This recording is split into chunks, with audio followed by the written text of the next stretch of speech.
नमस्कार, मैं हूं प्रवीण परमार और इस समय आप देख रहे हैं रेडियो वेरितास एशिया की हिंदी सर्विस। कलिसियाई समाचारों में आप सभी का स्वागत है। तो आइए सबसे पहले जानते हैं आज के मुख्य समाचार। आज के मुख्य समाचार कुछ इस प्रकार है।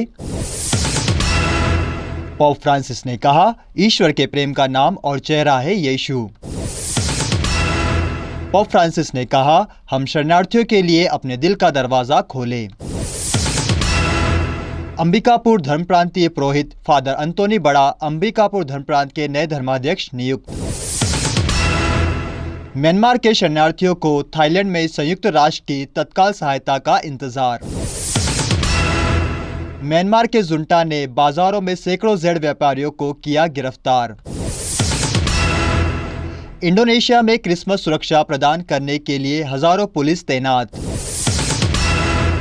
हैदराबाद में मनाया गया इंद्रधनुष क्रिसमस। व्हाट्सएप ग्रुप का क्रिसमस उपहार, त्रिपुरा के आदिवासियों तक पहुंचाई मदद। कर्नाटक धर्मांतरण विधेयक, नागरिकों की रैली ने की विधेयक वापसी की मांग। इंदौर धर्म प्रांत के बिशप चाको का क्रिसमस संदेश। रेडियो वेरितास एशिया आपके लिए लेकर आए हैं RBA mobile app. RBA mobile app पर हमारे विभिन्न प्रकार के कार्यक्रमों का लाभ लें, हमसे जुड़े और एशियाई ईसाईयत की आवाज का हिस्सा बने। आज ही ऐप स्टोर एवं प्ले स्टोर से आरबीए मोबाइल ऐप डाउनलोड करें। अब जानते हैं समाचार विस्तार से। पोप फ्रांसिस ने कहा, ईश्वर के प्रेम का नाम और चेहरा है यीशु। पोप फ्रांसिस ने ट्वीट कर सभी क्रिस्तियों को क्रिसमस के मौसम में ईश्वर के प्रेम को ढूंढने और पाने की खुशी का अनुभव करने हेतु प्रेरित किया। क्रिसमस का मौसम तेजी से नजदीक आ रहा है। संत पिता फ्रांसिस ने बुधवार आम दर्शन समारोह के अवसर पर यीशु के जन्म पर चिंतन किया। यह एक ऐसी घटना है जिसे इतिहास से दूर नहीं किया जा सकता है। इसी के मद्देनजर पोप फ्रांसिस ने ट्वीट कर सभी क्रिस्तियों को इस क्रिसमस में प्रभु को पाने की खुशी की कामना की। पोप फ्रांसिस ने कहा, हम शरणार्थियों के लिए अपने दिल का दरवाजा खोलें। पोप फ्रांसिस ने आम दर्शन समारोह के दौरान भूमध्य सागरीय क्षेत्र में प्रवासियों की दुर्दशा को कम करने के लिए साझा हस्तक्षेप का यूरोपीय देशों से आग्रह किया। पोप फ्रांसिस ने 22 दिसंबर बुधवार आम दर्शन समारोह के दौरान वहां उपस्थित इटली के तीर्थयात्रियों और विश्वासियों का अभिवादन कर कहा कि वे हाल में साइप्रस और ग्रीस की अपनी यात्रा के दौरान एक बार फिर शरणार्थियों और प्रवासियों की घायल मानवता को प्रत्यक्ष रूप से छूने में सक्षम हो पाए। उन्होंने इस बात पर गौर किया कि केवल कुछ यूरोपीय देश भूमध्य सागरीय क्षेत्र में प्रवासी संकट के अधिकांश परिणाम भुगत रहे हैं, जबकि वास्तव में इसके लिए एक साझा जिम्मेदारी की आवश्यकता है। पोप फ्रांसिस ने विशेष रूप से इतालवी अधिकारियों के उदार खुलेपन के लिए उन्हें धन्यवाद दिया, जिनकी मदद से पोप फ्रांसिस एक समूह को रोम ला पाए, जिनसे उन्होंने अपनी प्रेरित यात्रा के दौरान मुलाकात की थी। अंबिकापुर धर्म प्रांतीय पुरोहित फादर अंतोनी बड़ा अंबिकापुर धर्म प्रांत के नए धर्माध्यक्ष नियुक्त। पोप फ्रांसिस ने अंबिकापुर धर्म प्रांतीय पुरोहित फादर अंतोनी बड़ा को अंबिकापुर धर्म प्रांत के नए धर्माध्यक्ष के रूप में नियुक्त किया है। पोप फ्रांसिस ने 22 दिसंबर को अंबिकापुर धर्म प्रांत के धर्माध्यक्ष पतरस मिंज का इस्तीफा स्वीकार कर लिया और अंबिकापुर धर्म प्रांत के विकार जनरल फादर अंतोनी बड़ा को अंबिकापुर धर्म प्रांत के नए धर्माध्यक्ष के रूप में नियुक्त किया।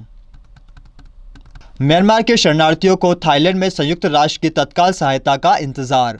संयुक्त राष्ट्र ने थाई सरकार से आग्रह किया कि वह अपने सहायता कर्मियों को म्यांमार से हजारों शरणार्थियों तक तत्काल पहुंच की अनुमति दे, जो पिछले सप्ताह एक विद्रोही समूह और बर्मी सेना के बीच भयंकर लड़ाई के मद्देनजर थाईलैंड भाग गए थे।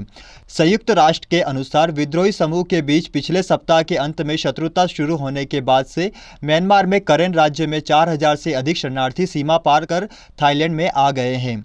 शरणार्थियों के लिए संयुक्त राष्ट्र उच्चायुक्त ने एक बयान में कहा कि थाईलैंड में हजारों शरणार्थियों को तत्काल सहायता की आवश्यकता है। संयुक्त राष्ट्र निकाय ने कहा, यूएनएचसीआर इन नागरिकों के कल्याण के लिए चिंतित है और उसने थाई अधिकारियों से सहायता की पेशकश की है। यूएनएचसीआर और गैर सरकारी संगठनों ने शरणार्थियों को आवश्यक मानवीय और सुरक्षा सहायता का पता लगाने और उन्हें वितरित करने के लिए तत्काल पहुंच का अनुरोध किया है। म्यांमार के जुंटा ने बाजारों में सैकड़ों जेड व्यापारियों को किया गिरफ्तार। म्यांमार के अधिकारियों ने एम्पोरियल में काम करने वाले सैकड़ों जेड व्यापारियों को गिरफ्तार किया है, जो मांडले में एक जुंटा समर्थित बाजार के खिलाफ प्रतिस्पर्धा करते हैं। वकालत करने वाले समूह का कहना है कि छायादार बहु अरबन डॉलर के जेड उद्योग पर म्यांमार की सेना के लिए राजस्व का एक मुख्य स्रोत है और फंड अधिकारियों के हनन में मदद करता है। एक व्यापारी ने नाम न छापने की शर्त पर बताया कि 20 दिसंबर को मांडले के 3 बाजारों में जुंटा सैनिकों ने झपट्टा मारा और कई चीनी दलालों सहित सैकड़ों को गिरफ्तार किया। इंडोनेशिया में क्रिसमस सुरक्षा प्रदान करने के लिए हजारों पुलिस तैनात। लगभग 1,80,000 इंडोनेशियाई पुलिस अधिकारी आतंकवादी हमले को रोकने के लिए इस साल क्रिसमस समारोह के दौरान देश भर में चर्चों और सार्वजनिक स्थानों की रक्षा करेंगे। सभी चर्च क्रिसमस की अवधि में खुले रहेंगे ताकि ईसाइयों को कोविड-19 के बारे में आशंकाओं के बावजूद अत्यधिक संक्रामक ओमिक्रॉन वेरिएंट द्वारा उत्पन्न खतरे और चरमपंथियों द्वारा संभावित हमलों के बावजूद सामूहिक रूप से भाग लेने की अनुमति दी जा सके। धार्मिक मामलों के मंत्रालय के अनुसार पूरे इंडोनेशिया में 11,000 से अधिक प्रोटेस्टेंट और कैथोलिक चर्च है। क्रिसमस से पहले इस महीने देश भर में पुलिस ने जेमाह इस्लामिया आतंकवादी समूह के दर्जनों संदिग्ध व्यक्तियों को गिरफ्तार किया है। अधिकारियों ने कहा कि वे आतंकवादी हमलों की पुनरावृत्ति नहीं देखना चाहते हैं, जिसमें सन 2000 में क्रिसमस की पूर्व संध्या पर सुमात्रा, जावा और पश्चिम नुसा तेंगारा में दर्जनों चर्चों पर आतंकवादी समूह द्वारा हमला किया गया था, जिसमें 18 लोग मारे गए थे और कई घायल हो गए थे। हैदराबाद में मनाया गया इंद्रधनुष क्रिसमस। हैदराबाद में एक चर्च एनजीओ ने दक्षिणी भारतीय शहर में ट्रांसजेंडर समुदाय के लिए अपने क्रिसमस समारोह के हिस्से के रूप में गायन और नृत्य करने का एक दिन आयोजित किया। शहर के 200 से अधिक ट्रांसजेंडर व्यक्ति, उनके सहयोगी और कार्यकर्ता मॉनफोर्ट रेनबो क्रिसमस सेलिब्रेशन के लिए मॉनफोर्ट सोशल इंस्टीट्यूट के परिसर में एकत्र हुए। संस्थान के निदेशक ब्रदर वर्गीस थेकनाथ ने सभा को बताया कि क्रिसमस सबसे कमजोर लोगों के लिए, समाज द्वारा कटे हुए लोगों के लिए एक त्यौहार है। उन्होंने बताया कि मसीह के जन्म की घोषणा सबसे पहले उस समय के महान हस्तियों को नहीं बल्कि हाशिए पर रहने वाले चरवाहों के लिए की गई थी। व्हाट्सएप ग्रुप का क्रिसमस उपहार, त्रिपुरा के आदिवासियों तक पहुंचाई मदद। दक्षिण भारतीय राज्य तमिलनाडु में गैस्पर डेल रॉक और उसकी पत्नी शांति ने अपनी शादी की रजत जयंती मनाने के हिस्से के रूप में त्रिपुरा पूर्वोत्तर में गरीबों के लिए कंबल दान किए। अमू उरी मैनाथन ने अपनी क्रिसमस ड्रेस के लिए अपना योगदान भेजा और पांडिचेरी के जोसेफ राज ने अपने बैंक खाते में बचे हुए पैसे को साझा किया। ये लोग पोकिशम प्रार्थना के 54 सदस्यों में शामिल हैं, जो एक पारिवारिक व्हाट्सएप ग्रुप है जो त्रिपुरा में गरीब आदिवासी समुदायों तक पहुंचने की कोशिश कर रहा है।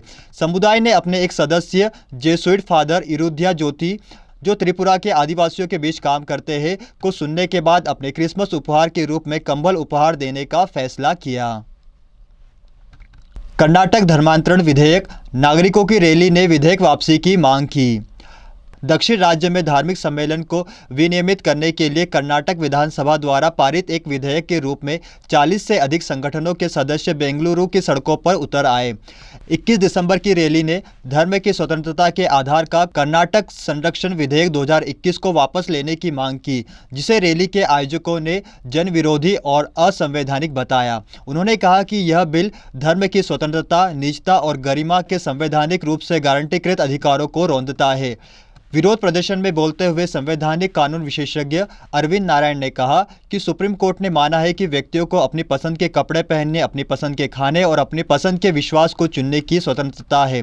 धर्मांतरण को लक्षित करने वाला बिल मानवाधिकार के सम्मान और अपनी पसंद के विश्वास को चुनने की स्वतंत्रता दोनों में हस्तक्षेप करता है। इंदौर धर्मप्रांत के बिशप चाको का क्रिसमस संदेश। 22 दिसंबर को इंदौर धर्मप्रांत के बिशप चाको ने पत्रकारों से मुलाकात कर क्रिसमस संदेश दिया। बिशप चाको ने अपने क्रिसमस संदेश में कहा कि यह क्रिसमस सार्वभौमिक भाईचारे की दिशा में हमारी जीवन यात्रा में एक और मील का पत्थर साबित हो।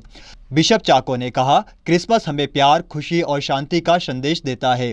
संत योहन के अनुसार पवित्र सुसमाचार अध्याय 3 वाक्य संख्या 16 यीशु के जन्म में प्रकट हुए ईश्वर के प्रेम के बारे में बताता है। बाद में यीशु ने प्रेम की व्यवस्था के सभी नियमों का सार प्रस्तुत किया। उन्होंने अपने शिष्यों से कहा कि वे अपने शत्रुओं और उन्हें हानि पहुंचाने वालों से भी प्रेम करें। बिशप चाको ने कहा, कोरोना वायरस ने पिछले 2 वर्षों के दौरान लोगों और राष्ट्रों के जीवन में कहर ढाया है। डेल्टा और ओमिक्रॉन जैसे कोरोना के नए वेरिएंट लोगों की शांति और आनंद को भंग करने वाले खतरे के रूप में बने हुए हैं। हालांकि जब हम पीड़ित लोगों के पास पहुंचे तो हमने उनमें प्रेम के भाव भी देखे। यह क्रिसमस सार्वभौमिक भाईचारे की दिशा में हमारी यात्रा में एक और मील का पत्थर साबित हो।